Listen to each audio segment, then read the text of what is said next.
So the Alliance of American Football came and went all within the shadow of the XFL because we knew that the XFL was coming for the entirety of their season. Their season was not completed. It's very unfortunate for me.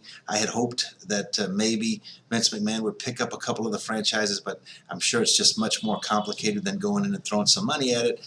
And so that's unfortunate. Another negative side effect of what is going to happen with the XFL is that some of the other indoor football teams are just not going to have the kind of growth potential that they would have had. St. Louis getting an XFL team means that I don't think the Arena Football League is going to try to go into the Scott Trade Center or whatever it's called now. But the National Gridiron League, which I've seen a lot of posts that say that that's basically just a scam.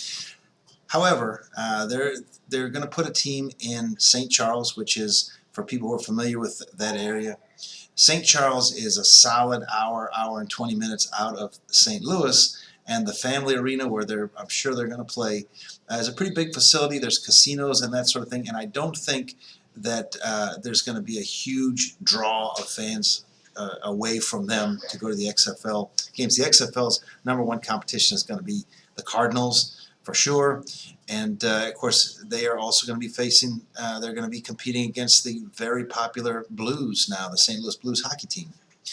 But so the National Gridiron League is going to put a team in Atlanta, that's where I live, a team in St. Louis. There's a team that's going to be in Little Rock, which I think is a very good idea. The stadium there, I looked it up, it holds 16,000 people, Verizon Center. Looks like they're going to have a team in Louisville, which had an Arena Football League 2 team, I think it was. So there's a lot of good things that could happen there if they're not a complete scam. And those are the kinds of teams that could make the leap. You know, we talk about players making the leap to the next level, coaches, but even franchises. I think it can happen. So today I want to talk a little bit about in the indoor football league. So it should be that the Arena Football League is number one, but they were down to 4 teams. Now they've got 6 teams. All 6 of those teams I think are coming back. I think the best anybody's hoping for 2020 is 8 teams. Maybe there's going to be a couple of extra, I don't know. But it looks like they've turned themselves around. It looks like the business model is going to lead to growth, but slow, stable growth. And that's what causes a problem, I think, in some other areas. So the number one player in minor league or second tier football, indoor football, is the Indoor Football League.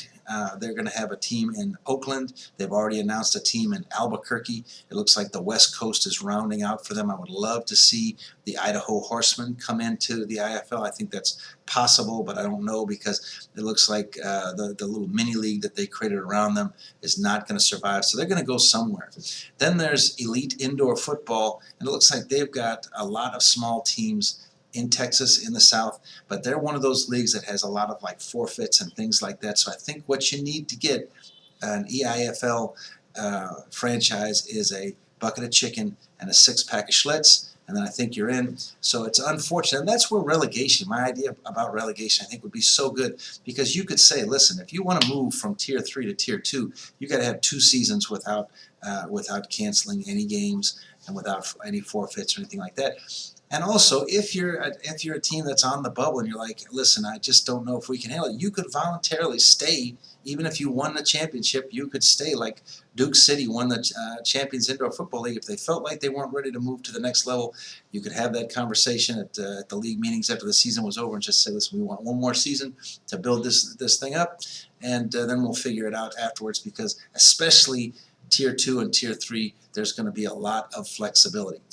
This National Gridiron League, which has not played it down yet, so they're not going to get any real traction from anybody that has any clout other than me, but the Mississippi Mudcats. So many years ago with the AIF, and I don't even remember what the A stood for anymore, I drove all the way to Tupelo, Mississippi to see the Mudcats take on the Florida Stingrays, it was, and it was a true battle. I really enjoyed it. I think I even met the owner, so I have to assume, because it's the same logo, that it's the same people. And you know, it was a small facility. It wasn't really well done. The production values definitely weren't there. I did want to say about it looks like the defunct American Arena League, that they were getting better. I watched some of their games on YouTube.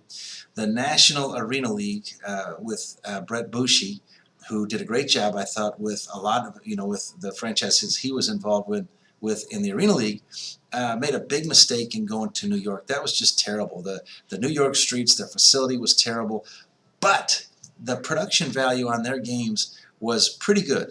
I felt like it was better than the IFL. Their choice of broadcast crews was not great, but better. I think that's where they should be spending their money. So, hopefully the National Arena League will, merge with somebody and survive it. There's rumors that the Maine Mammoth are going to come back. I thought they were a good franchise. It just looks like ownership is such a big deal. If the ownership is committed, if they have the money, frankly, if I win the lottery, I'm going to buy a team. There's a lot going on. There's a lot of good things that could happen. The XFL, I think, is going to take a lot of talent and a lot of the support away from some of these smaller teams that would have maybe had a little bit better success. But hopefully everybody will survive. Hopefully, the economy in the States is just so good that people are out spending money. I don't know. It seems to me like some of these markets are really going to be happy with a low-cost, high-quality sports entertainment product, and I sure hope so.